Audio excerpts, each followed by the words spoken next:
Hola, buenos días o buenas tardes a todas. Muchas gracias por acompañarnos.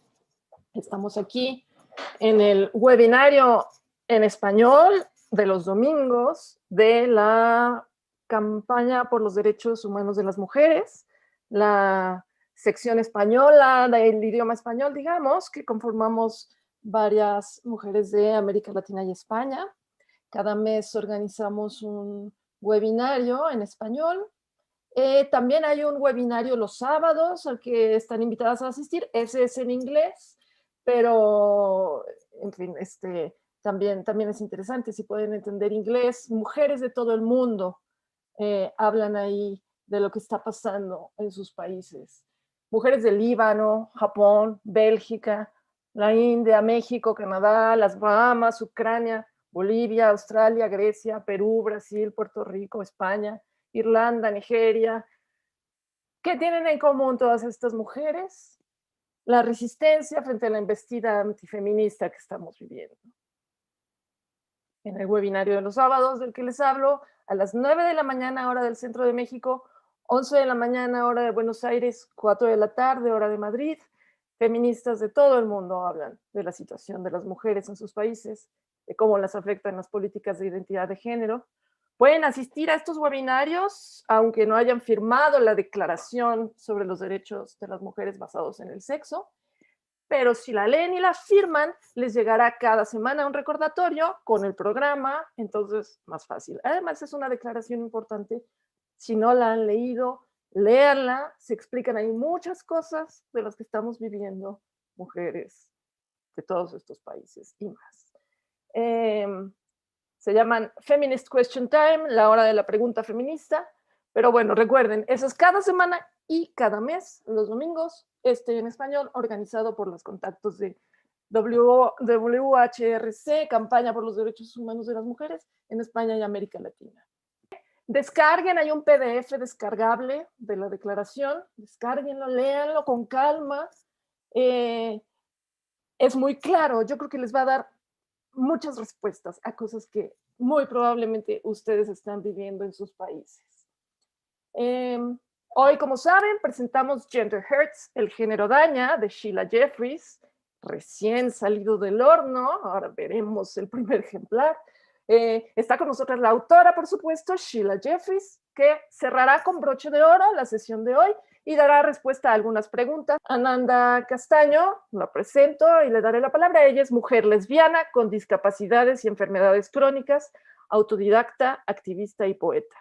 Dirige la editorial feminista Labris Editorial. Escribe y divulga sobre feminismo lésbico, radical y de la discapacidad y sobre la vivencia de las mujeres enfermas. También hace traducciones y podcasting feminista. Agradezco mucho a Ananda que esté aquí con nosotros y le doy la palabra. Adelante, Ananda. Muchas gracias, Laura. Yo lo primero que quiero hacer es agradecer a la Women's Human Rights Campaign el facilitar este espacio, el ayudarnos a difundir el maravilloso trabajo de Sheila y bueno, y hablando un poco de esta realidad mía, ¿no? de la discapacidad, decir también que de otro modo quizás hubiera sido muy difícil hacer una presentación tan grande para mí de los libros de Sheila si no tuviéramos estos medios online, así que estoy muy contenta de que podamos ir moviéndonos en el movimiento feminista, aunque sea por las circunstancias en estos ámbitos. Bueno, voy a leeros un poco. Las que me seguís sabéis que no suelo hacerlo, entonces quizás me trabe, pero era la mejor manera de no dejarme nada importante detrás.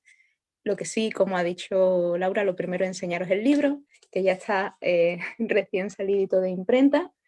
Gender Hearts, el género daña, del que yo os voy a hablar muy poquito, porque tenemos aquí a su autora, que es la que mejor nos puede hablar de él. Bueno, le podéis echar un vistazo, es un libro con solapa, que es un dato técnico, y lo podéis encontrar en labriseditorial.es y ahora os contaré un poco más. Bueno, para nosotras desde Labris Editorial es un placer y un honor poder acercar a las mujeres que hablan español el trabajo tan valioso y necesario de Sheila. En España contaremos con una pequeña primera tirada que será distribuida en primer lugar entre las mecenas de nuestra campaña de crowdfunding, mecenas que ayudaron a hacer una realidad no solo la edición de este libro, sino el establecimiento de la que consideramos es la primera editorial enfocada en el feminismo radical en España. Seguidamente, haremos los envíos de las mujeres que han estado reservando Gender Hearts, el género daña, estos días a través de nuestra web. Ahora mismo, cualquiera que resida en España o en Europa puede adquirir en nuestra web este y el anterior libro que publicamos de Sheila, Ensayos sobre políticas sexuales. Estamos teniendo algunas complicaciones para enviar a Canarias, pero bueno, estamos trabajando en ello. También nos vamos a encargar de que Gender Hearts, el género daña, llegue a distintas librerías feministas de nuestro país. Así que si tenéis una cerca, quizás sea una buena idea preguntarles por nuestros libros. Como muchas sabéis, en España estamos atravesando un momento político en el que este libro parece más necesario que nunca y en el que creemos que podría ser clave. Partidos políticos de izquierdas quieren imponernos una ley trans estatal que de facto anula los pocos parches legales que existen contra la violencia masculina. La violencia masculina, que en la derecha directamente se niega, para unos no es tema de género y para otros solo lo es si hablamos de género sentido. Ya tenemos leyes en el ámbito local que permiten a criminales ser trasladados a cárceles de mujeres tan solo con declararse a sí mismos como una. O leyes que hacen que un profesorado que nunca dejó de promover el sexismo ahora sea el encargado de decidir si las niñas y niños cumplen debidamente con sus roles de género, o si por el contrario deberían ser identificadas e identificados como trans y comenzar un tratamiento.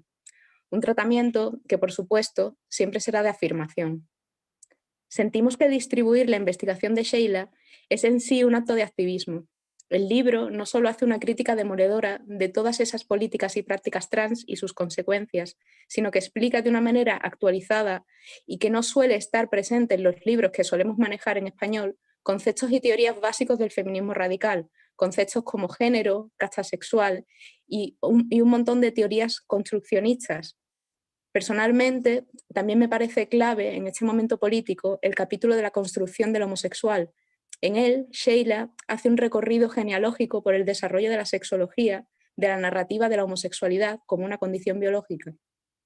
Condición que muchas sabemos, gracias a Sheila, que ha sido esencializada por parte del movimiento gay, haciendo que esta esencialización ahora esté presente en el concepto que conforma en la literatura científica actual la orientación sexual.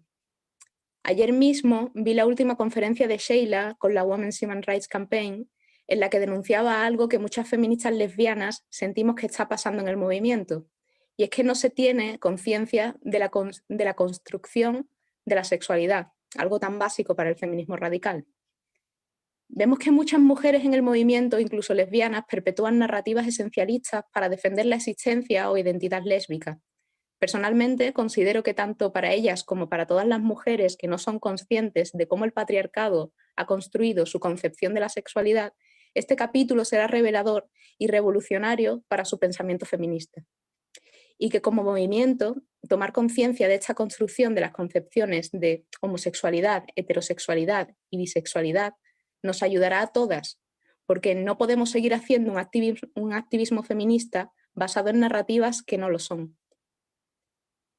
La llegada de las políticas transgénero, por supuesto, no es exclusiva de España. En todo el mundo, como decía Laura, se están dando estas situaciones, como bien recogía ya Gender Hearts en 2014. Y en América Latina se están implantando muchas de estas leyes. Por eso nos alegra tanto la colaboración que hemos iniciado con Prensa Editorial Lesbos, una asociación lésbica, feminista, mexicana, con más de 27 años de recorrido. Lesbos hará una impresión inicial de 100 ejemplares de Gender Hearts, el género daña, con el fin de que se distribuyan no solo a México, sino a otras mujeres del territorio americano que lo demanden. Hasta ahora nos había sido muy difícil enviar los libros de Sheila, que desde el primer momento nos pedían desde la otra orilla del Atlántico.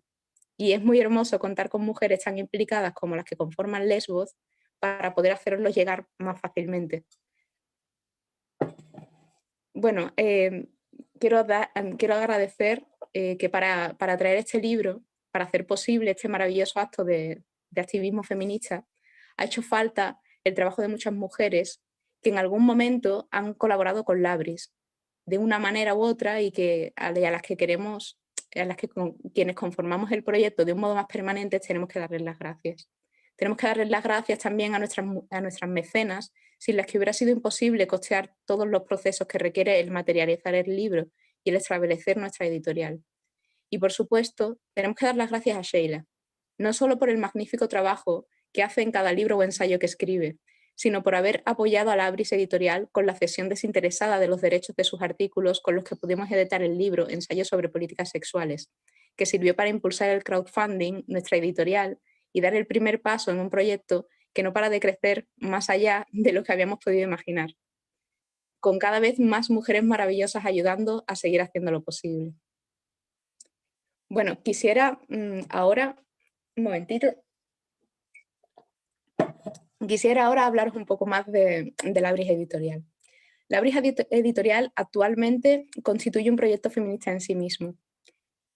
Es un proyecto que estamos llevando a cabo Violeta Gris, que es activista feminista y diseñadora gráfica, la conoceréis por Instagram, y yo personalmente.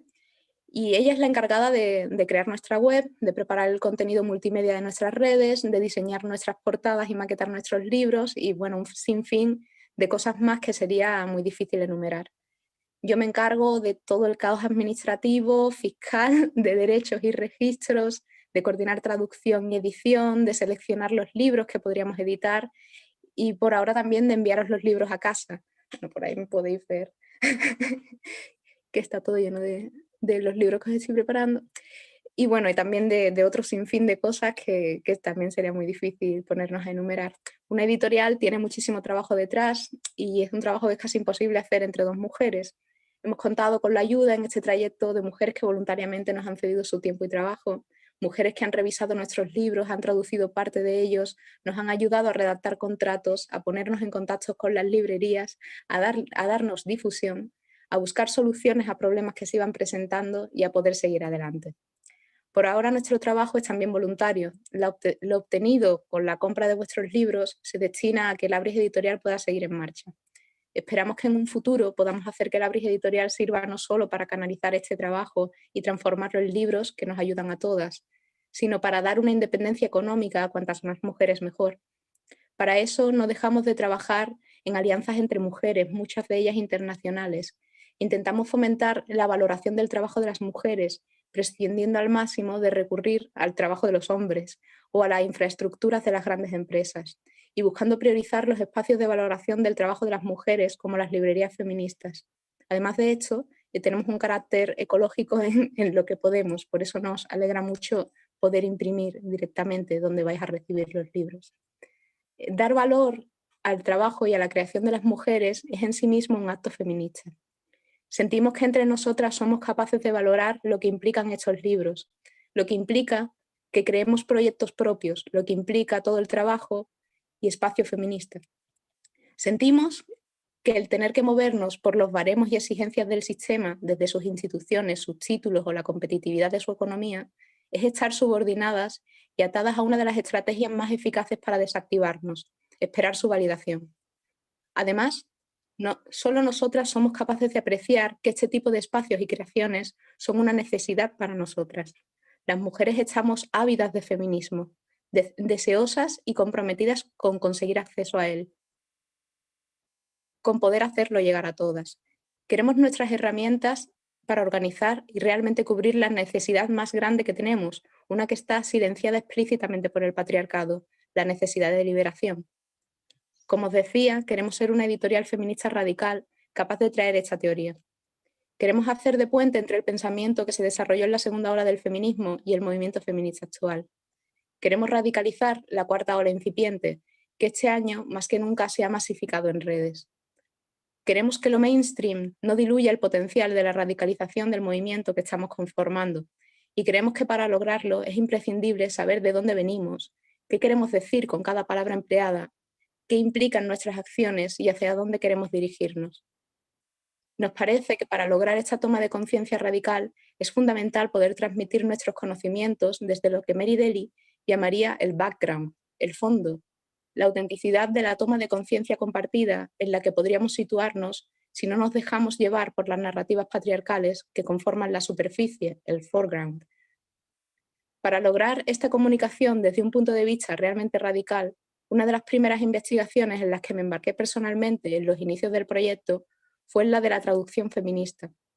Existen diferentes propuestas de traducción feminista al castellano, con lo que puede encontrar desde las propuestas académicas, realizamos una adaptación que nos permitiese transmitir al máximo posible dos cosas: la capacidad de concebirnos como nosotras a través de la feminización y del desdoble que prioriza el femenino, y distinguir entre la casta opresora y la casta oprimida, manteniendo en los casos en los que los grupos están conformados exclusivamente por mujeres, el femenino, y en el que están compuestos por hombres, el masculino, y priorizando el desdoble masculino cuando el grupo referido está constituido mayormente por hombres, siendo las mujeres solo una cuota o unas torturadores token, que es otro término de Delhi. Ahora mismo tenemos el honor de haberos hecho llegar obras radicales y lésbicas del calibre de las de la gran autora que hoy nos acompaña y que todas conocéis, Sheila Jeffreys, pero en nuestro camino queremos traeros quizás el trabajo de mujeres que conozcáis menos. Nuestro siguiente libro, Las políticas de la realidad, de Marilyn Frye, es un libro fundamental para la teoría feminista radical. Desarrolla conceptos como el de opresión, sexismo, amor, separatismo, y ha sido clave para la teoría lésbica de muchas mujeres. Yo encontré este maravilloso libro cuando comenzaba a leer Feminismo lésbico en la herejía lesbiana, de Sheila. Me alegra mucho sentir que vamos a contribuir a mantener la genealogía lésbica que tan fácilmente parece perderse cuando el feminismo se masifica. Me emociona poder decir que este será nuestro tercer libro, pero que además los siguientes libros en los que estamos trabajando no solo son radicales y muy útiles para el movimiento, sino que también están escritos por mujeres lesbianas. Y sé que todas, situadas en una existencia lésbica o no, que a todas nos aportarán inmensamente. Como todas ya sabéis que nos aporta el trabajo de Sheila, que nunca abandona su posición feminista lésbica. En el futuro próximo, también queremos que el Abris Editorial sirva para traer la voz y la teorización de mujeres que se sitúan en esta cuarta ola del feminismo, de las radicales, de las que mantienen el espíritu y los análisis iniciados en la segunda ola. Queremos crear espacios de encuentro y divulgación, cosa que requerirá un gran trabajo, pero gracias a la colaboración activista de cada día más mujeres implicadas en este y otros proyectos similares de construcción feminista, creemos que será un trabajo posible y fructífero, y esperamos que muchas podáis acompañarnos en él. Ante todo, sentimos que los proyectos como este, separatistas, son imprescindibles para dar el lugar y valor debido a nuestra propia voz. Las editoriales fueron una pieza clave en el feminismo radical de la segunda ola. La capacidad de poder publicar y difundir nuestro pensamiento sin censura, el poder darle un valor material a la teorización y el pensamiento que estamos desarrollando entre nosotras, es fundamental para generar una cultura propia, para generar un espacio fuera del orden patriarcal que nos permita imaginar otras formas posibles de vivir entre nosotras.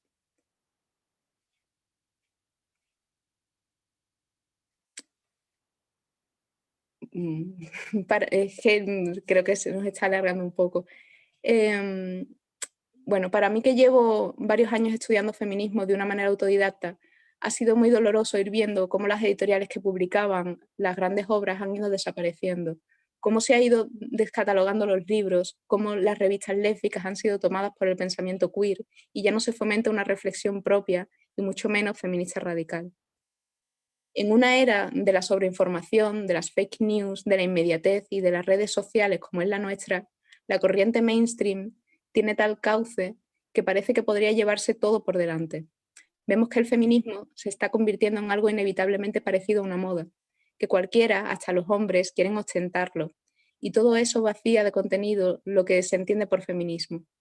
Masivo y radical no parecen dos características muy compatibles. Por eso, con los libros que traemos queremos sentar una base sólida, unos conocimientos claves y claros por los que podamos guiarnos y no dejarnos llevar por esa corriente mainstream. Una corriente en la que los valores de la feminidad y el capitalismo, como son los de la popularidad o el ser consumible, parecen estar dándonos un sucedáneo de feminismo, también en forma de teoría y de libros, y muchas veces incluso un sucedáneo de feminismo radical.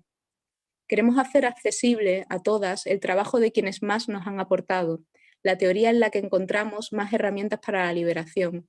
Queremos que entre todas podamos construir desde edificaciones sólidas y dejar de reinventar la rueda infinitas veces, como parece que nos está pasando. Queremos que podamos conversar todas desde un feminismo radical. Y esa es mi intervención. Muchísimas gracias y doy la palabra a Laura. Gracias por escucharme. Muchísimas gracias, Ananda. Sí, qué bueno que señalas esta preocupación. En efecto, necesitamos leer teoría. Las lectoras estamos de fiesta por la entrada de una editorial feminista radical independiente en el panorama. Y festejamos que ensayos sobre políticas sexuales y el género daña de Labris se sumen a La herejía lesbiana en Cátedra y La industria de la vagina en Paidós para llegar ya a 4 en la lista de libros de Sheila Jeffreys en nuestro idioma. Como editora y traductora, también yo aprecio todo el trabajo, muchas veces invisible, que hay detrás de cada volumen. En particular, para que ahora podamos leer El género daña en español, varias mujeres aportaron trabajo y talento, como bien lo señaló Ananda, además del suyo propio y el de Violeta Gris.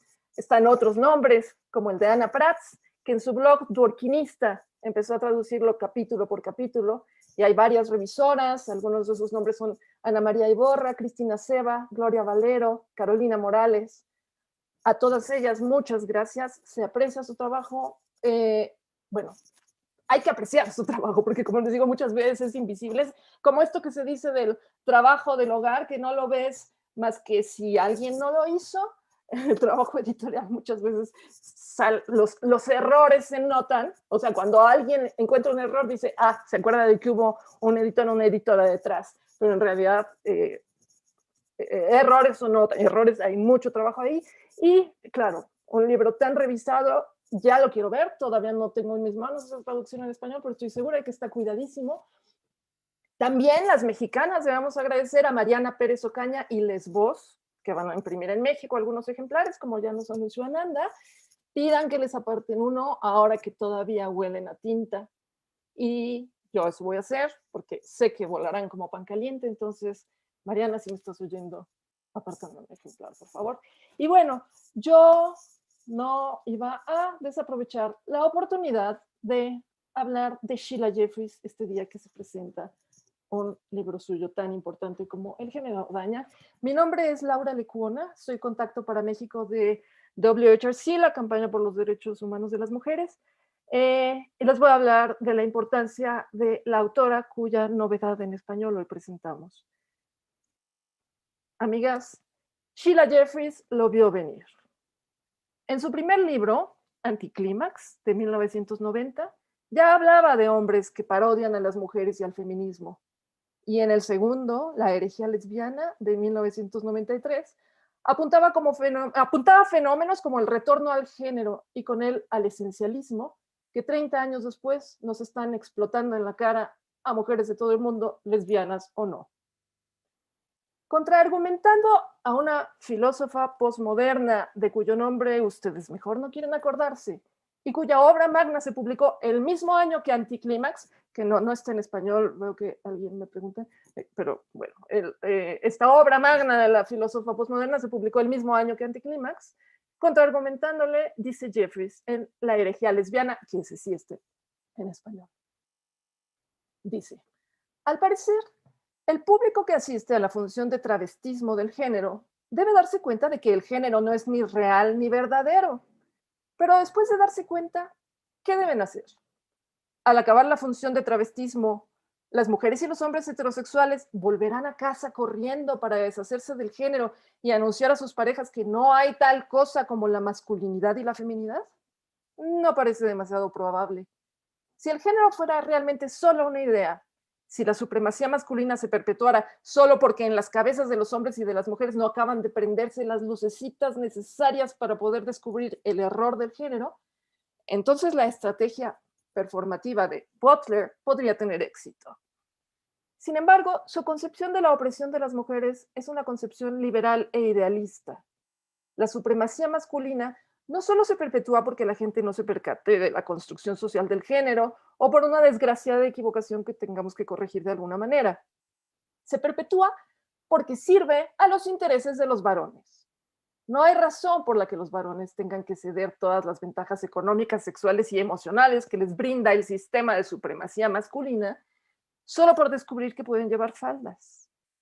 Por otra parte, la opresión de las mujeres no solo consiste en tener que maquillarse. La imagen de un varón con falda o de una mujer con corbata no basta para liberar a una mujer de su relación heterosexual mientras el abandono de su opresión le pueda causar un sufrimiento social, económico y probablemente hasta físico, y en algunas ocasiones la pérdida de su vida. Esto está en las páginas 155 y 156 de La herejía lesbiana, publicado por Ediciones Cátedra, aunque creo que ya no se consigue en físico. Pero bueno, El género en disputa de Judith Butler se publicó el mismo año que Anticlímax de Sheila Jeffreys, en 1990. ¿Se imaginan ustedes si la obra de Sheila Jeffreys fuera tan influyente y tuviera tanta influencia en el planeta como la de Judith Butler? Otro gallo nos cantaba. Quizá estaríamos realmente encaminándonos a ese mundo sin género que imaginan las feministas, y no a ese mundo sin feminismo con que sueña el transgenerismo, o ese mundo sin mujeres a que aspira el transhumanismo, que es la siguiente parada del transgenerismo. Con sus ya casi 12 libros, contando el que ahora mismo está escribiendo y cuyo título en unos minutos nos va a revelar, Sheila Jeffreys es una de las moradoras indiscutibles del Monte Olimpo del feminismo radical y posiblemente la más prolífica.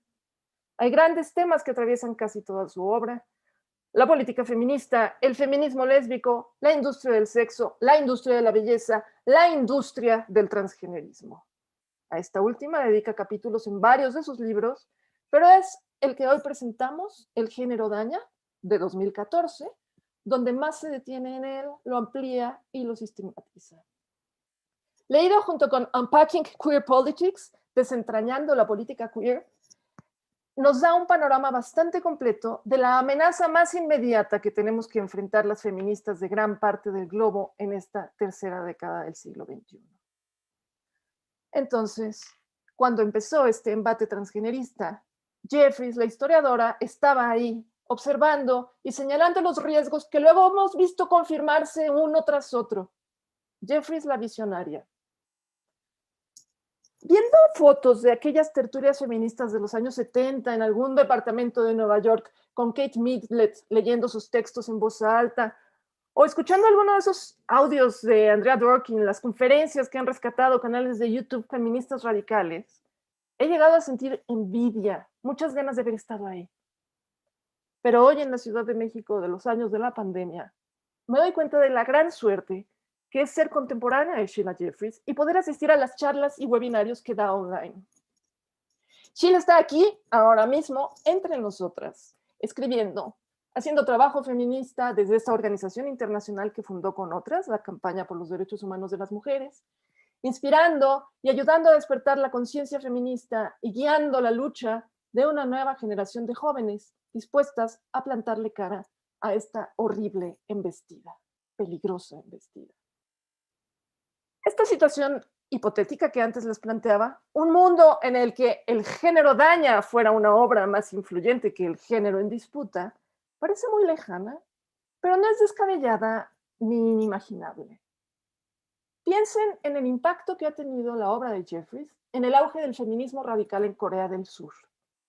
Entre 2015 y 2016 y 2017 y 2018, las mujeres surcoreanas gastaron 53.500 millones de wones surcoreanos menos que los años anteriores en productos de belleza y cirugías estéticas. Parte de este rechazo cultural a las prácticas de belleza surgió del movimiento Quítate el corsé, inspirado por el libro Beauty and Misogyny, Belleza y Misoginia, que no está en español, pero en coreano sí, y se tradujo en 2018 como Corsé, Belleza y Misoginia. Ese movimiento aboga por quitarse los corsés modernos, que son la depilación, el maquillaje, los tacones, las cirugías plásticas, las dietas restrictivas, etc. Aunque es obvio que una obra que se amolda de lo lindo al sistema patriarcal, como El género en disputa, será más popular y tiktokeable que una tan crítica de ese sistema como el conjunto de los escritos de Jeffreys, la experiencia de las coreanas ejemplifica maravillosamente la capacidad del feminismo para unir la teoría con la práctica y para unirnos a todas las mujeres del mundo, más allá de edades, idiomas y otras fronteras. Me ha tocado ver de cerca y en vivo, en tiempo real, lo que provoca el pensamiento de Sheila Jeffreys en muchachas, morras y chavalitas mexicanas que se acercan al feminismo. En lives de Facebook, organizados con grupos feministas, he leído en voz alta capítulos de algunos de sus libros, he discutido algunas de sus ideas y he visto en tiempo real el efecto de la revelación, esa súbita comprensión, cuando de pronto todo cuadra y cobra sentido. Hay hambre, como nos decía Ananda, hay hambre de análisis feminista radical y la obra de Jeffries ayuda, no diré que a saciar esa hambre, sino a avivarla aún más. Porque el conocimiento, mientras más sabes, más quieres saber. Es su cosa. Imaginen un meme así. Del lado izquierdo, alguien pobre, frente a las páginas tortuosas del género en disputa. La expresión es de total desconcierto, interrogación, WTF, no entiendo nada. Del lado derecho, alguien frente al género daña y su transparente claridad. Es cara de un gozoso eureka. Ahora entiendo. Tiene toda la razón. Yo lo he visto. Eso mismo pensé yo. Leyendo a Jeffries, las piezas se acomodan. Las mujeres, observando y reflexionando a solas o con otras mujeres, pueden llegar a las mismas conclusiones que Sheila Jeffries, la observadora, historiadora, visionaria. He visto a feministas que no necesariamente han leído a Sheila Jeffries esbozar los mismos argumentos que ella planteó hace 3 décadas con total lucidez, pero sin haberla leído. O sea, esos argumentos ya están entre nosotras, como este, que está en las páginas de Gender Hurts, el género daña. Para las feministas que reconocen el género como jerarquía, o sea, como nosotras, jugar con él no puede formar parte de un futuro propicio para los intereses de las mujeres, porque la libertad de las mujeres requiere la abolición del género. Si son como yo, compañeras, cuando lean El género daña, el lápiz se les va a acabar, como a mí, de tanto sacarle punta, por estar subrayando su ejemplar con entusiasmo y singular alegría. Como buena feminista radical, Sheila Jeffries despierta pasiones y enoja a mucha gente. Claro, el feminismo es incómodo. Su crítica radical al status quo irrita, no es complaciente. El feminismo es a contrapelo. Les voy a contar qué es lo que más le enoja a la gente de Sheila Jeffries. Que no tiene pelos en la lengua y dice las cosas como son, sin disimularlas. No se imaginen que es grosera o violenta. No, no, no. Ahora la van a escuchar. Nada más falso. Pero es un hecho que no obedece a ese mandamiento de la feminidad que dice: usarás el pronombre de preferencia de tu enemigo y pondrás la otra mejilla. Ella no hace eso. Es su mayor pecado. Sé que muchas mujeres, sobre todo cuando empiezan a interesarse en estos temas, quieren ser amables y se preocupan muchísimo por no ofender a las chicas trans. Así dicen. Yo lo pongo entre comillas. No quieren parecer transfobas. Pero ¿saben qué? De todas formas, les van a acusar de transfobas, TERFs y todas esas cosas horribles. Van a decir que ustedes reproducen un discurso de odio. Por el solo hecho de pensar, no seguir la corriente y no decir todo lo que ellos quisieran oír, las van a acusar. Entonces, ¿para qué le dices chica a un hombre? ¿A quién quieres engañar? Lo que quieres es darle por su lado, aunque no esté ahí, y ofender. O sea, ¿no quieres eso? La mentira no le hace bien a nadie. Como Sheila explica en el libro cuya publicación hoy celebramos, el transgenerismo lastima también a aquellas personas que dicen estar atrapadas en el cuerpo equivocado. Vaya que las lastima, las daña. Pero a ver, si a una mujer con anorexia no le sigues la corriente y le dices que sí, que gorda está, ¿por qué a un hombre que dice identificarse como mujer signifique eso, lo que signifique, le dices: amiga preciosa, tú eres la más mujer de todas? Y ya entradas en el neolenguaje, el feminismo centrado en las mujeres se convierte en discurso de odio. El hecho mismo de nombrar a las mujeres y nuestros cuerpos es discurso de odio. Entonces, no caigamos en ese juego. Y sí, Sheila le dice el transvesti, a quien una cisfeminista llamará mi amiga trans. Y sabe que es un fetichismo de inspiración pornográfica y no una misteriosa identidad indefinible la causa de esta epidemia de hombres que se dicen mujeres y están queriendo colonizar el feminismo con la anuencia de muchas cisfeministas. Y esto es lo que más me preocupa, como creo que Ananda. y a Sheila, por supuesto. Si nos damos cuenta de que no son los derechos humanos de un grupo oprimido, sino los derechos sexuales de unos hombres, lo que está detrás de esos principios de Yogyakarta que están entrando a legislaciones de cada vez más países, si no nos damos cuenta de eso, no podremos organizarnos para defender los derechos de las mujeres basados en el sexo. O sea, démonos cuenta. Y es que si hoy aceptas sus pronombres de preferencia, mañana tendrás que aceptar el pene femenino de la chica exhibicionista en tus vestidores, o la violadora con sentimientos de mujer en la cárcel de mujeres. En las últimas páginas de El género daña, escribe Jeffries: para gente de las comunidades lésbico, gay y feminista, que podrían decir que no tienen nada que ver con el transgenerismo y solo intentan eludir el tema, quizá porque temen el daño a su reputación, yo les diría que ya es tiempo de tomarse en serio este fenómeno enormemente pernicioso. Los daños son tan atroces que no es éticamente aceptable apartar la mirada. No podemos decir que nadie nos lo advirtió. Entonces, dejo con ustedes a Sheila Jeffries y les recuerdo, para poder entender su conferencia, que va ella a pronunciar en inglés, activen esta opción que tenemos aquí abajo en la pantalla de subtítulos, aparece con una CC, y para entenderla, le doy la bienvenida a Sheila Jeffries. Adelante, Sheila. Welcome. Thank you. Hello, sisters. I am very pleased that my book, Gender Hurts, has been translated into Spanish. I'm able to talk with you about it today. I shall start by explaining how the book came about, and then go on to talk about some of its themes. I shall use the term transvestite when referring to the great majority of the men who claim to have a female gender identity, those who are heterosexual. This means a man who is masochistically sexually excited by pretending to be a woman. In other words, a member of the dominant sex class who is turned on by the oppression of women. When I wrote the book, I had to find words to describe these men. And I think now I might have chosen different ones. There was no fixed language to talk about them at that time, and there still is not.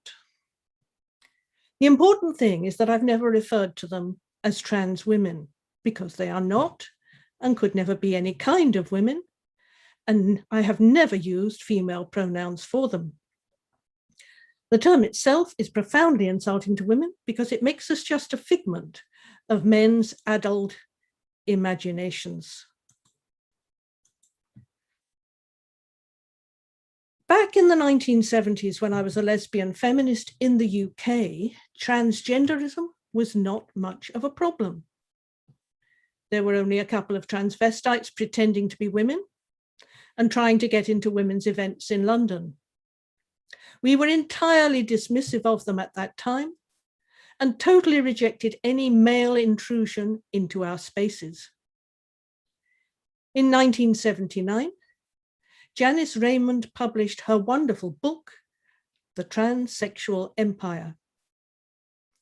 She is a philosopher of science and was able to see clearly where the form of medical experimentation that drugged and mutilated men to make simulacra of women would lead. She recognized how serious it was. We understood her analysis of how the medical profession invented the concept of the transsexual from sex stereotypes as the quintessential feminist position. We did not know how the empire she described would advance in an apocalyptic fashion in succeeding decades. In the 1980s, the practice became more common. I first wrote about transgenderism in my book Anticlimax in 1990, when I used the writings of some of these men to show how absurd their ideas of women were. Before the mid-1990s in the UK, we knew of no lesbians who had undergone this form of medical malpractice. When it became clear that, at least in the US, this was taking place, I wrote a 1997 journal article titled Transgender Activism, a Lesbian Feminist Perspective. It was written out of my sorrow at the phenomenon in which women who would once have been proud lesbians were being drugged and mutilated into becoming imitation men. I saw it as an arrow at the heart of lesbian feminism, which by that time had experienced a huge backlash and was much reduced in influence. In my 2003 book, Unpacking Queer Politics, I wrote again about the transgendering of lesbians. I continued to be heartbroken at the fate of my sisters. I was also at this time becoming more aware of what motivated the transvestites. In my book, Anticlimax from 1990, I did not understand that the men were what were probably still called at that time sexual perverts or transvestites. By the time I wrote about them again in my 2005 book, Beauty and Misogyny, I knew exactly what was going on. My book was on the harmfulness of beauty practices for women, and I wrote a chapter on these men in order to show that they're engaged in these practices because they're sexually excited by the humiliation and second-class status that they represent. By 2005, I was becoming aware of the widening scope and influence of what Janice Raymond had called the transsexual empire. I realized that children were being transgendered and wrote an opinion piece against the practice in Australia in 2004. It became clear to me that I needed to write a book in which I could bring all these issues together and give a complete picture of the hugely harmful political and social changes that had been brought about by the promotion of this practice, which was, for most of the men involved, simply a development of their sexually motivated cross-dressing. I've become more and more concerned about the ways in which the ideas and practices of transgenderism were harming whole constituencies of women, lesbians, straight and homosexual men and children, and damaging any chance of feminist revolution. Transgenderism, I argued, hurt many. The book is called Gender Hurts because the basis of the practice is the idea that there is such a thing as essential gender.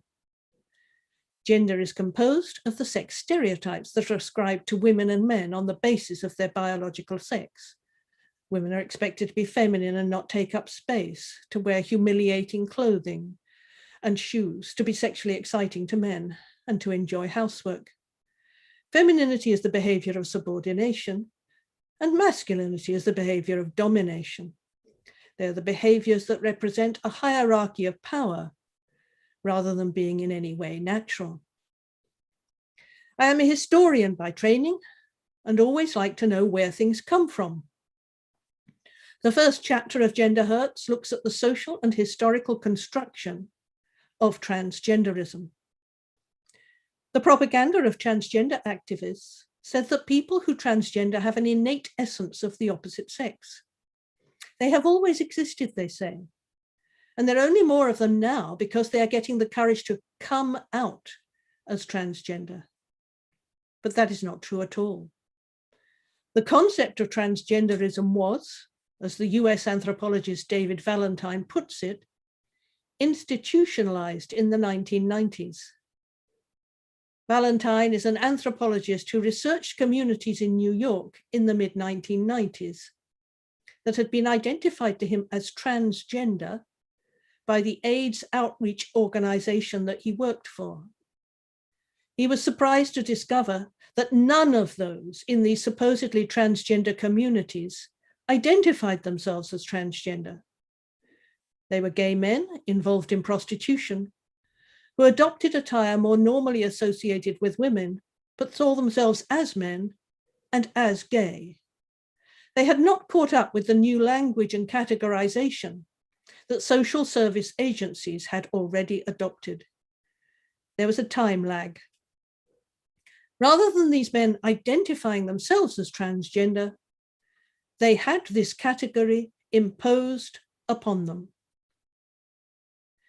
The major force in the construction of transgenderism was the medical profession. Before the 1990s, men who cross-dressed occasionally were called transvestites and understood by sexologists, the scientists of sex, to be sexually motivated.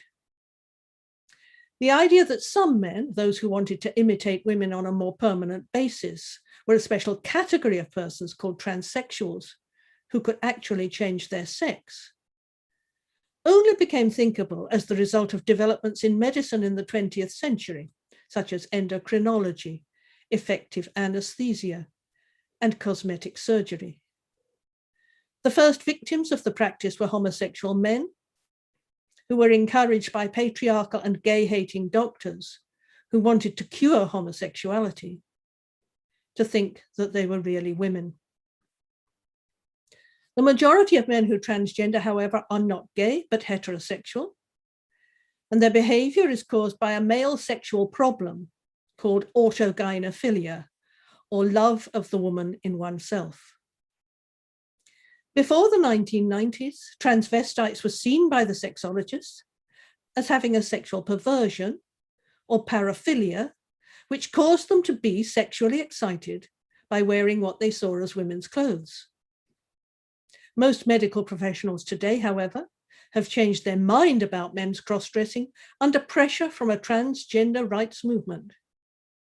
They no longer talk about it as a paraphilia, but use the language of gender identity. The change was the result of a sustained campaign of very serious bullying by trans activists who attended medical conventions to protest and used online harassment and the pursuit of unbelieving scientists to get them sacked. In order to gain social respectability, cross-dressers need to hide their sexual motivation and pretend that they have had some mysterious but real transformation into women.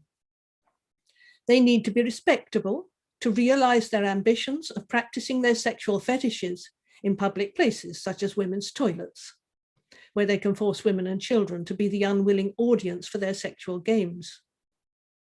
They cannot make the public play along and facilitate their fantasies if their interests are clearly just sexual. They need respectability too, so that they can get medical treatments on health insurance or from public health systems, which would not be forthcoming for sexual fetishes.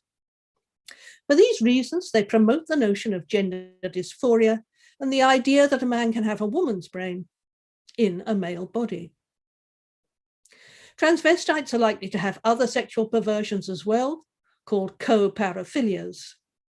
These may include a clearly related paraphilia called apotemnophilia, or bodily identity disorder, in which men are excited by the idea of being amputees and may seek to have legs amputated.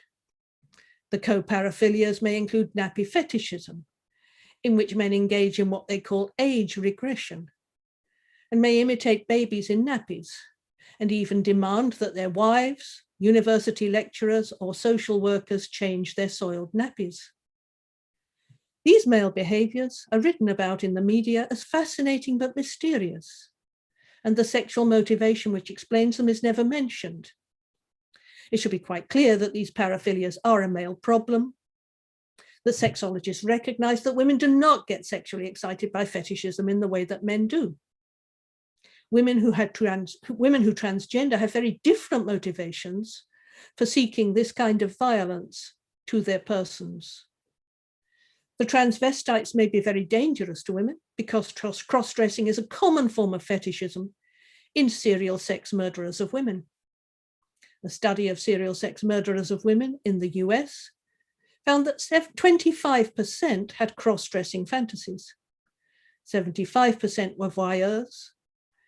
71% fantasized about other forms of fetishistic behavior.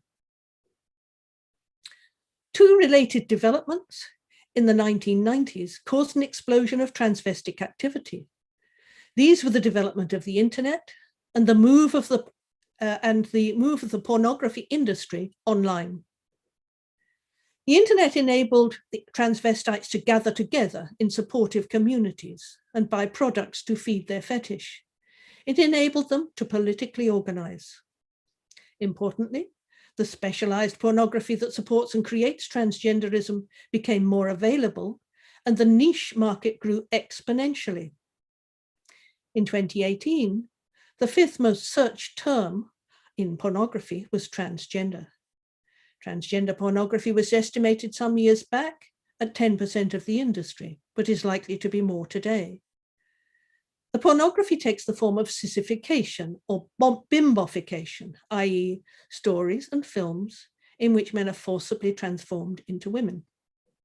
It includes pornography in which men lactate or are pregnant or become little girls or wear nappies. The variety of pornography that has been developed since I wrote the book is that of sissy hypno. Sissy hypno is described by a trans porn expert thus: a form of hypnosis featuring calm narration, countdowns, and repeated suggestions to direct the viewer's thoughts. The narrator hypnotist encourages viewers to become a woman through inviting them to identify with the women on screen. Men in the extremely numerous sissy discussion sites on social media, particularly Reddit, talk about the sexual excitements of this porn and ask whether they are now really women or not. They talk of increasing feelings that they want to transgender. Andrea Long Chu, a transvestite who has written a book called Females about his excitements, describes what sissy porn is about. At the center of sissy porn lies a hole, a kind of universal vagina through which femaleness can always be accessed. Getting F-U-C-K-E-D makes you female because F-U-C-K-E-D is what a female is. And he comments, sissy porn did make me trans. Transgender pornography is excellent material for understanding what men's transvestite behavior is about and what the men who engage in it think of women. It is seen as transphobic to mention that men's transvestism is sexually motivated, and some may not like to hear about it because the fetish can be quite disgusting, but it needs to be said. Where once transvestism was a mainly private practice, it is now very public and very political. A transgender rights movement was set up by some American transvestites in the 1990s to campaign for these men's rights to express their paraphilia in public.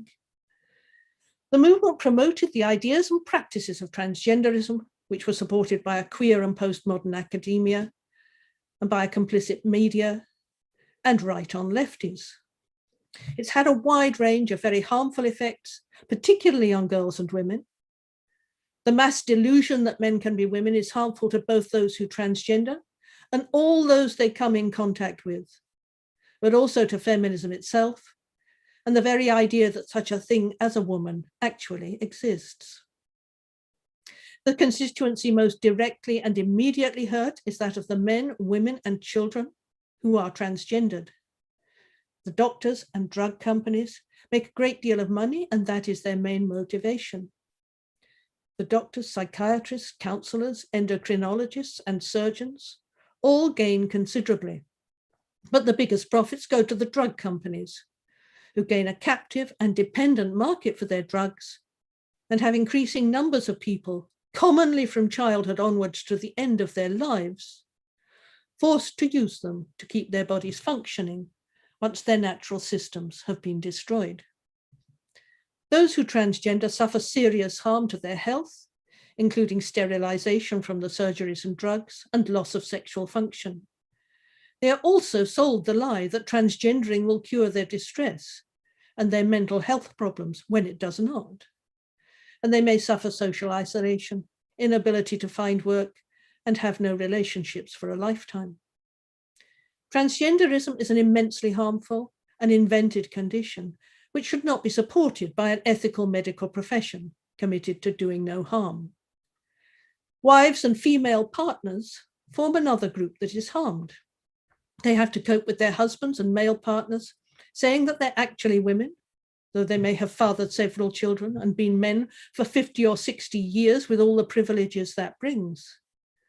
The men demand lesbian sex with their wives, are dominated by their fantasies and entirely selfish, spend large amounts of money on party dresses and absurd shoes, and meanwhile refuse to help with the housework because it might damage their fingernails.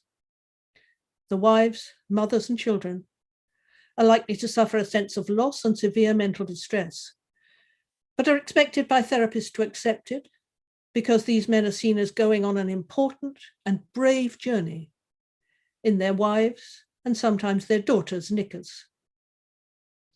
The wives usually leave if they're financially able to, but have to put up with the husband's fury that they do not remain supportive handmaidens of their fantasies. It may be dangerous for them to leave. In 2016, a cross-dresser in Ireland killed his wife and 3 sons and himself because his practices, such as dressing in his wife's underwear, were about to become public and he could not bear his family to know about them. Another group hurt by transgenderism is that of the children, mostly girls and almost entirely same-sex attracted, i.e. lesbians, who are being transgendered in support of the transgender ideology. There is an exponential rise in children being taken to gender identity clinics in countries all over the world. The adult male transgender activists promote the transgendering of children because this makes their practice more respectable and less obviously about sexual fetishism. If children do it too, they think, that makes it look more innate. The children at younger and younger ages are put on harmful drugs to delay puberty, which cause delays in brain development, sterilization, loss of bone mass, and likely a catalogue of other harms as yet unknown. When they have body parts amputated at 16 or even younger and are put on hormones, they will suffer many other harmful health effects, such as the inability to have sexual feeling or function, and be dependent on drugs for physical functioning for the rest of their lives. The effect of transgenderism on lesbians is particularly severe because the practice eliminates lesbianism. Increasing numbers of lesbians, particularly very young lesbians, are being encouraged to believe that they must really be men because they love women. Back when I became a lesbian in the 1970s, it was common to attack lesbians by saying that they must want to be men or were really men. Now there is a war on lesbians in which serious violence is carried out against their healthy bodies in order to make them into men. Lesbians who are transgendered suffer conversion therapy to make them chemically and surgically castrated heterosexuals surgically constructed heterosexuals with serious harms to their health. In the practice of transgenderism, lesbians are being subjected to forms of prejudice and medical violence that should have been long extinct and belong to the dark ages of medicine and eugenics of the late 19th and early 20th century, well before a feminist and lesbian movement created the space in which lesbians could be proud and strong. In Gender Hurts, I look at the way in which the legal recognition of transgender or gender identity rights harms women's rights as human rights. In the 21st century, transvestites have been remarkably successful in getting laws passed all over the world, which recognize transvestites as women and enable them to enter all spaces normally set aside for women's safety and dignity, to access all women's opportunities, such as women's sports and prizes, and to provide special protections which make it illegal for women and feminists to criticize what the men are doing. Transgender organizing has led to institutional capture, in which the clandestine organizing of the transgender activists has led to the infiltration of decision-making bodies, the training of organizations and NGO, the enforcement in schools of sex education programs which teach children to transgender, and much more. I only have space to describe some of those effects here. Women's human rights have at their basis the dignity and safety of women. At this time, cross-dressers are asserting in law their right to enter all women's spaces, such as women's toilets and changing rooms, shelters and rape crisis centres. All of these spaces are set up as women only in order to protect women from male predation. and the entry of men is leading, not surprisingly, to violence against women and girls and sexual assault. The examples of this violence by cross-dressers is piling up, and I don't intend to give a detailed list of examples today. But they include young girls being assaulted in toilets, women prisoners being harassed and assaulted in women's prisons, and women being harassed in store changing rooms. 50% of the cross-dressers who are in prison are there for sex offences, compared with 19% of the general prison population. So this is a particularly dangerous group of men that is gaining access to a place where women are confined and particularly vulnerable. Women's rights to social and political participation are being violated too. The transvestites demand the right to participate in women's sports, for instance, so that all women's sports at this time, including athletics, football, rugby, cycling, boxing, cricket, are being infiltrated by men. This has led to the winners' podium for these sports, sometimes including men at both first and second place. Women are losing the right to college scholarships and the right to win sporting competitions. There are many more areas in which the intrusion of men with a sexual fetish for women's clothing endangers women's human rights, as well as overturning the most basic of sex-based rights that feminists have fought for over decades. Transgender activism challenges the very basis of feminism as a movement and creates great obstacles to the possibility of women organizing to protect what they have gained or seek any further change. The struggle to abolish gender, or what were once called sex stereotypes, i.e. the idea that there are certain qualities of mind and behavior that are natural to women and to men, is fundamental to feminism. Transgenderism cannot exist as an idea or practice without protecting and promoting precisely these stereotypes, now called gender, which puts it in direct opposition to the movement for women's liberation. Transgender activists oppose women holding meetings without them and harass and threaten venues. They seek to take over women's organizations and publications so that women can be forced to change their agendas to centralize men. They speak for women, appearing in magazines and on panels as women to give women's point of view. They pursue feminists who criticize them, seeking to silence them with threats of rape or death. They use social media to dox them and seek to get them sacked. In one way, the rise of a transgender rights movement has helped feminism. The behavior and demands of men who cross-dress are now so egregious that many, many women are being stirred to fury and are creating a new feminist movement. It is still hard to believe that a movement created to promote men's masochistic sexual fetishism has become such a threat to the possibility of women's freedom. But the rage it is creating is welcome and promises much. When Gender Hurts was published in 2014, the only criticism of transgenderism came from a handful of radical feminists online. It is very different today.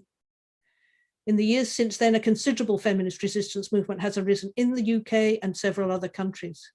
Feminists are forming groups, giving many public talks, influencing the media, challenging government policy, and taking cases to court with some success. A whole new women's liberation movement is underway internationally, and I'm delighted to be a part of it through the Women's Human Rights Campaign. I'm just finishing a new book called Penile Imperialism, The Male Sex Right and Women's Subordination, in which I look at transgenderism again.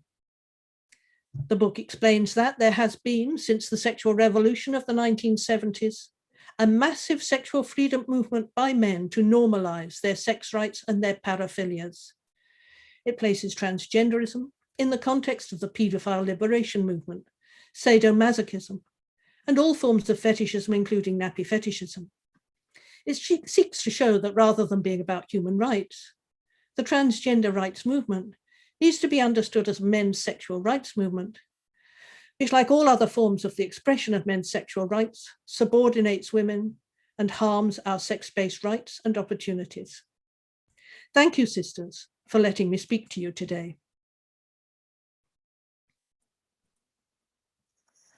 Thank you very much, Sheila. It was fantastic. It's always a delight listening to you. So I will read some of the questions. So if you want to answer them. I will read them or translate them in Spanish first, then I'll read them to you in English so you can answer them. There's this one from Lucía Lucas Sosa, que para nuestras oyentes dice Lucía: Sheila, estoy segura de que has visto cómo a las jóvenes lesbianas las daña la política queer. En mi propia experiencia he visto a adolescentes, lesbianas adolescentes, aceptar y someterse a estas creencias con tal de que no les digan TERFs o transfobas. Por ejemplo, muchas están aceptando salir con transmujeres, dice Lucía, a pesar de no querer, porque no quieren sentir que están mostrándose desdeñosas o odiarlos. ¿Cómo podemos ayudar a detener esta realidad y terminar con el sufrimiento de las jóvenes? Gracias y saludos desde Uruguay. So Sheila, Lucia Lucas Sosa from Uruguay says, Sheila, I'm pretty sure that you have witnessed how young lesbians are being harmed by queer politics. In my own experience, I've seen teenage lesbians submitting to these beliefs in order not to be called TERFs or transphobes. For example, many of them are agreeing to date trans women despite of not wanting to, because they don't want to feel they are being hateful. How can we help stop this reality and end the suffering of these young girls? So Sheila, do you want to answer? Yes, I think that the best way to help them, creo que la mejor manera de ayudarlas, is what is happening right now, es lo que está pasando justo ahora, which is that groups of young lesbians who are detransitioning, for instance, are setting themselves... que es que grupos de jóvenes lesbianas o grupos de jóvenes lesbianas que hacen la destransición, arrepentidas de haber hecho transición, are fighting this whole ideology. Están reuniéndose y combatiendo toda esta ideología. And I hope that young lesbians will find these groups and see this criticism from others who are near their age. Y espero que las jóvenes lesbianas encuentren estos grupos y vean estas críticas, las escuchen de otras que son cercanas, más cercanas a ellas en edad. There are other things that we can do. Hay otras cosas que podemos hacer. In the UK, feminists have questioned sex education in schools and caused changes. En Inglaterra, las feministas han cuestionado esto que se presenta como educación sexual en las escuelas. Because transgenderism is being taught in schools systems all over the world. Porque el transgenerismo se está enseñando en sistemas escolares de todo el mundo. It is now a state propaganda to create transgenderism and also to disappear lesbianism. Hay ahora una propaganda estatal para crear transgenerismo y también para acabar con las lesbianas. Back in the 1980s in the UK, in London, en Londres, Inglaterra, en los 80, there were lesbians going into schools invited by the Inner London Education Authority. Había lesbianas que iban a las escuelas en Londres invitadas por la autoridad educativa de Londres. To question heterosexuality, and the Inner London Education Authority published the materials questioning heterosexuality. Llegaban a las escuelas invitadas por esta autoridad a cuestionar la heterosexualidad y ese material se publicaba, la propia autoridad educativa de Londres lo publicaba. And speaking directly to teenage girls. Era material que se dirigía directamente a las jóvenes adolescentes. It is impossible to imagine that now because lesbians cannot be mentioned. Ahora eso es imposible de imaginar porque las lesbianas simplemente no pueden mencionarse. But this is something we must aim for, that lesbians should be able to go into all schools and talk about how wonderful lesbianism is. Pero a esto debemos aspirar, a que las lesbianas puedan entrar a todas las escuelas y hablar de lo maravilloso que es el lesbianismo. Thank you, Sheila. I might read another one. There's a lot of people wanting to know what you think about several things. For example, Mayra Hanau, I'll say it in Spanish first.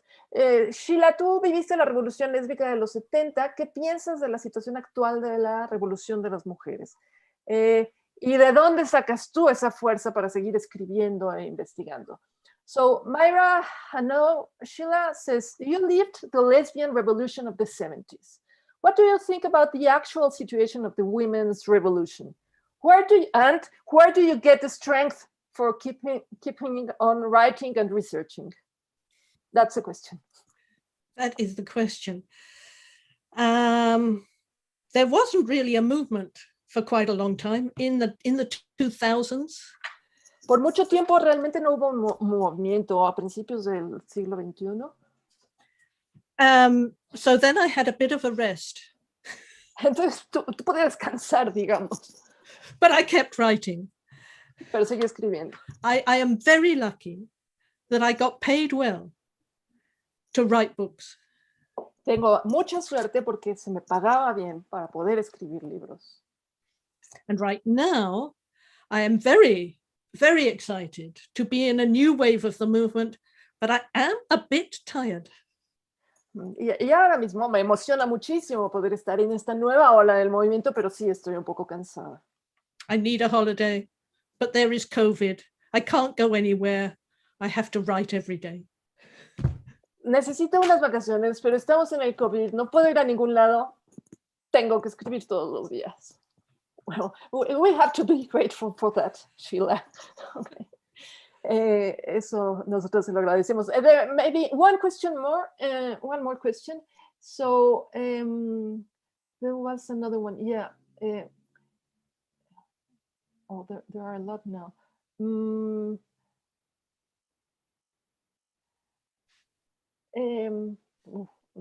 Sorry, suddenly there are a lot more questions, and I lost the ones I had selected.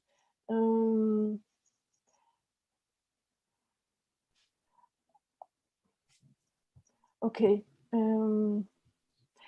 Well, I remember there was one which said, is money the only thing driving transgenderism? Is this industry the only thing driving it? Es la pregunta que se lo estoy planteando a Sheila, aunque ya se me perdió, pero alguien preguntaba y se me hace interesante, ¿es el dinero lo único que está moviendo este movimiento transgenerista? So, would you like to answer, Sheila? No. The medical profession and the pharmaceutical profession make the money, yes. No, la profesión médica y la industria farmacéutica hacen dinero con el transgenerismo, sí. But they are simply exploiting the form of male sexuality, which is, yes, sorry. Pero ellos solo están explotando la forma de sexualidad masculina, which consists of being excited by male domination and the subordination of women. Que consiste en excitarse sexualmente con la dominación masculina y la subordinación femenina. And also, governments, states want to support their male citizens. And también support, los gobiernos, los estados quieren apoyar a sus ciudadanos hombres. And they support them by enabling pornography, enabling this practice, enabling it in law. Y lo hacen permitiendo la pornografía, permitiendo esta práctica y permitiéndolo en leyes. Ok, sí, la respuesta es no, nada más es el dinero lo que lo mueve, pero el dinero encuentra muy buen caldo de cultivo en este gusto de los hombres por la pornografía. Thank you very much, Sheila.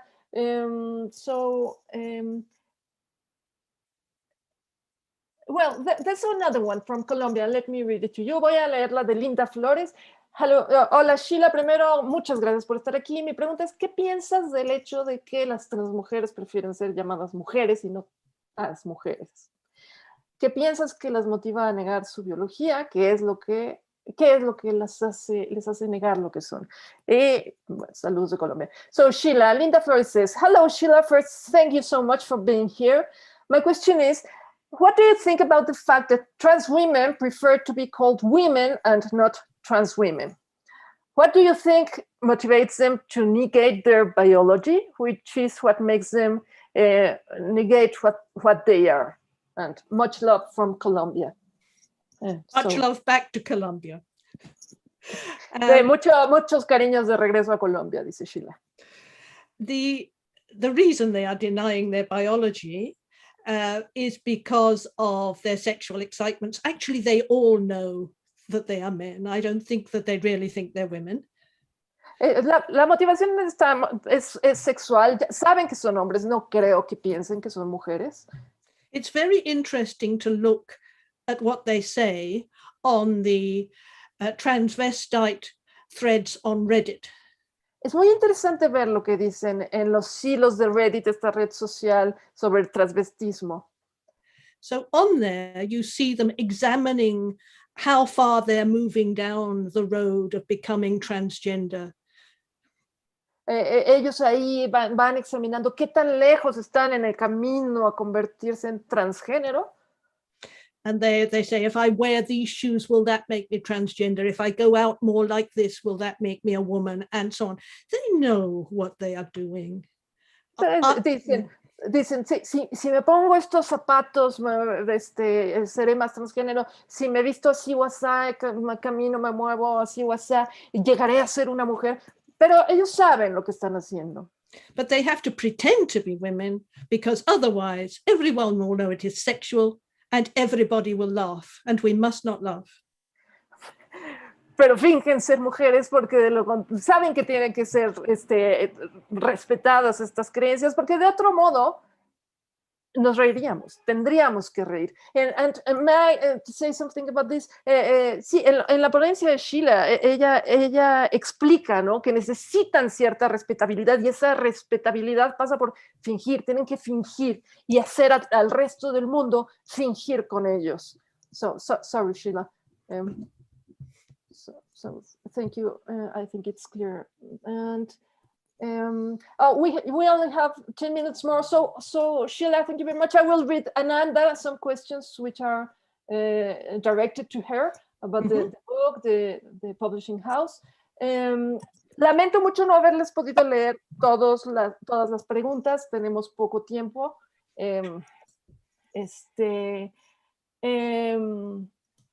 Bueno, Begoña Arostegui hace una pregunta que yo le dirigiría a Ananda, que es que si se piensa editar Belleza y Misoginia en un futuro. Ananda, ¿quieres responder? Bueno, a nosotras nos encantaría editar todos los libros de Sheila, empezando por el que va a sacar ahora, además de Trigger Warning, nos encantaría.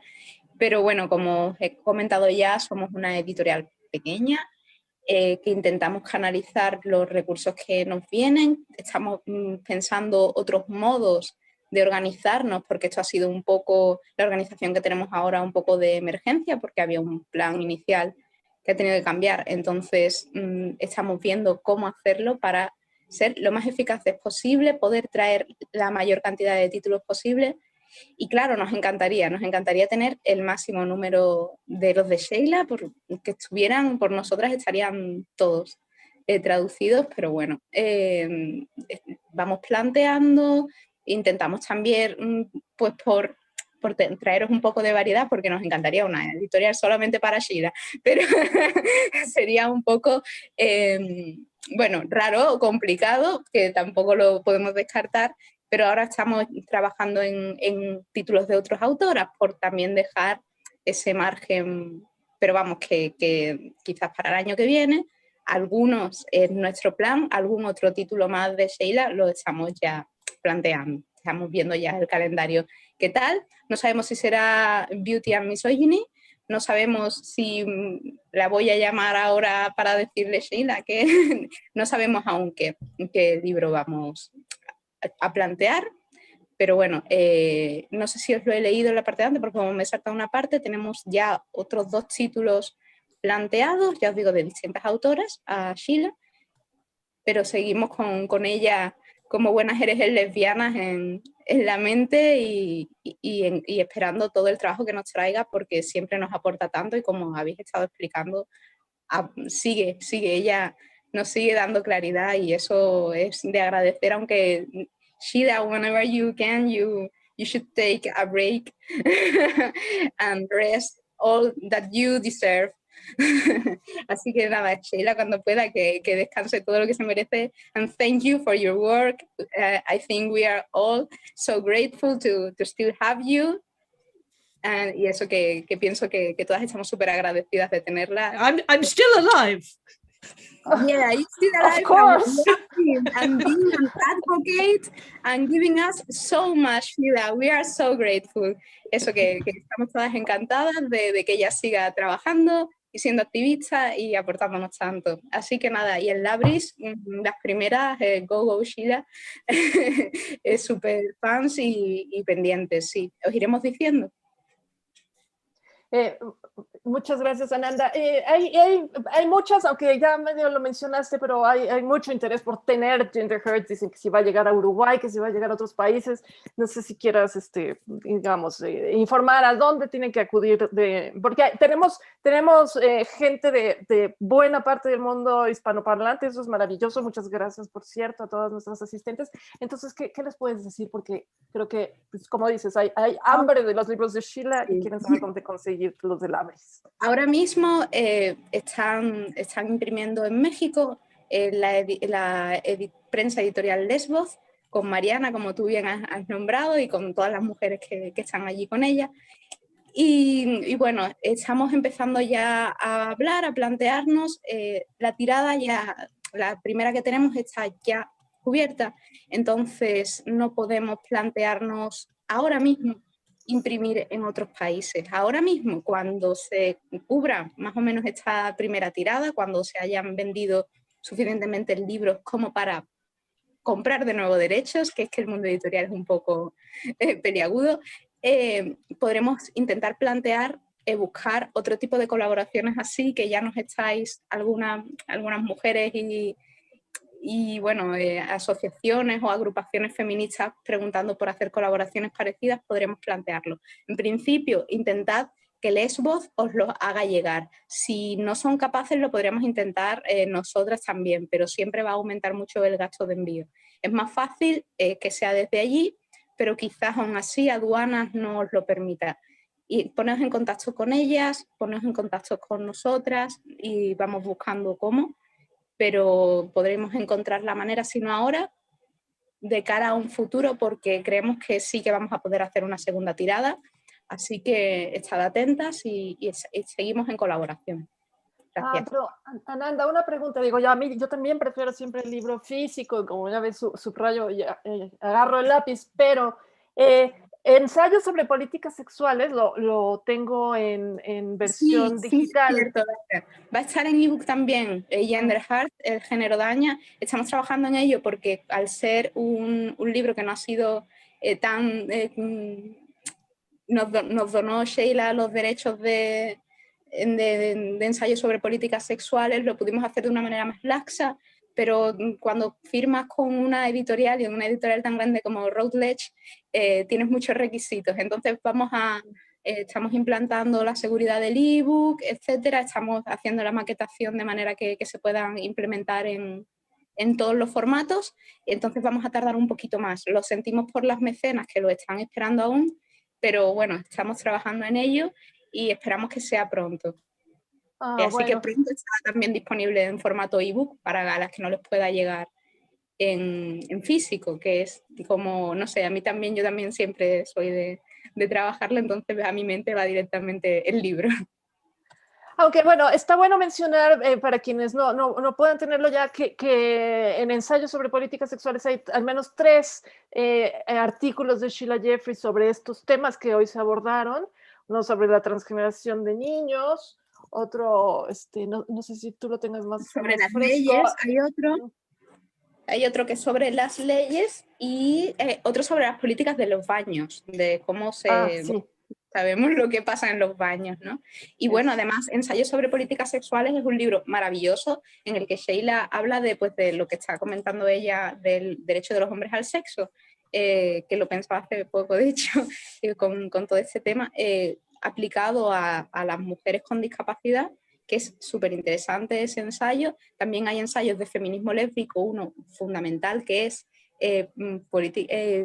políticas bisexuales, que se llama Una forma superior de feminismo. Sheila es ahí demoledora, hace un análisis maravilloso de este tema tan candente ahora en el feminismo lésbico, que es la bisexualidad, ¿no? Y bueno, ella ve como ese concepto de la bisexualidad, esas narrativas y esas políticas no son compatibles e incluso muchas veces van en detrimento de la teoría feminista lésbica. Entonces es un libro que tiene mucho, como ella tiene también artículos de prostitución, como ella es, pues eso, es ay, no me sale la palabra, es como Da Vinci, ella toca todos los palos, pues nada. Sí, prolífica, digamos, sí. Sí. Polifacética. Polifacética, claro. Ok, bueno, muchísimas gracias. Creo que está claro, Ananda. Y bueno, ya es la 1:30, es la hora en la que teníamos previsto terminar. Pero, en fin, antes de cerrar esto, quiero reiterar, por supuesto, el agradecimiento a Sheila. Sheila, thank you very much for being with us today. We are so grateful and looking forward to reading this Spanish translation of Gender Hurts, El género daña. Y a todas ustedes asistentes, les recuerdo que una vez al mes tenemos gracias por mostrarlo, sí, ahí está el libro, se lo muestra Ananda, está linda la portada. Una vez al mes tenemos este webinario en español, todas las semanas, los sábados, o sea, en español es una vez al mes, en domingo, y todos los sábados, con puntualidad inglesa, está el webinario en inglés, al que también las queremos invitar a asistir. Recuerden, vuelvo a invitarlas a leer la Declaración sobre los Derechos de las Mujeres basados en el sexo, firmarla si es posible. Eso significa que estarán recibiendo cada semana recordatorios, invitaciones a los webinarios de los sábados, y les voy a adelantar el tema del webinario del siguiente sábado, que va a ser en inglés. Tendrá invitadas de Líbano, Brasil, Nigeria, la India y México, y se centrará en el tema de la apropiación cultural transgenerista. Les anuncio con mucho gusto que la mexicana que participará es Yadira del Mar. Ella va a leerlo en español, por cierto, y ahí será al revés, los subtítulos serán en inglés. Su ponencia se titula Queer Paradise, el paraíso queer, y no nos la queremos perder. Entonces las invito. Siguiente sábado, 9:00 a.m. hora de México. Ananda, qué bueno que estuviste con nosotras. Larga vida a la Brisa Editorial. Bueno. Gracias. Muchas gracias por tenerme aquí. Muchísimas gracias, Sheila. Thank you very much. We love you. We love you all. Thank you very much for this opportunity to speak to all these wonderful Spanish-speaking women. It's fantastic. Thank you very much. Muchas gracias por esta oportunidad, dice Sheila, de hablar con tantas mujeres hispanoparlantes maravillosas. Gracias, de verdad. Ok. Hasta la próxima. Gracias a todas. Chao.